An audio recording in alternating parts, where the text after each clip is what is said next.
રીતે જીવી છે એ બધું હું તમને આજે શીખવીશ. બધાનું ધ્યાન અહીંયા રાખજો. જો હવે આ પાણી છે, બોલની અંદર શું છે? પાણી છે. જો હવે આ રીતે જો ઝાડને પાવાનું પાણી. ઝાડને પાણી પીવાથી ઝાડ કેવું થાય? ઝાડ કેવું થાય? ઝાડને પાણી પાવાથી ઝાડ મોટું થાય, લીલુંછમ થાય. કેવું થાય?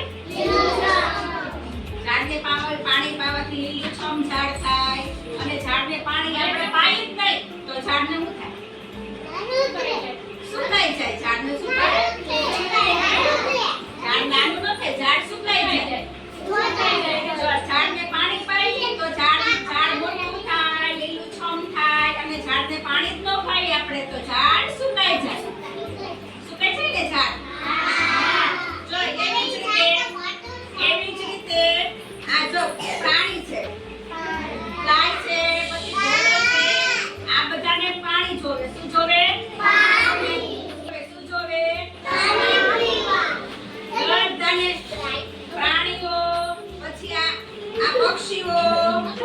જો આ પક્ષી છે, પક્ષીઓને બધાને, ચકલી છે, પોપટ છે, બધાને પાણી પીવા જોવે. પાણી હોય તો આપણે જીવી શકીએ. પાણી ઉપર આપણે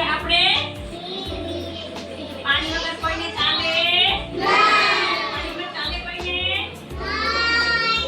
પાણી વગર કોઈને ચાલે નહીં. જો ઝાડને પાણી જોવે, પછી આપણે પાણી જોવે, પક્ષીઓને પાણી જોવે, પ્રાણીઓને પાણી જોવે, બધાને પાણી જોવે. હવે તમારા ઘરે ઝાડ હોય તો ઝાડને પાણી પાશો ને? ઝાડને પાણી પાશો?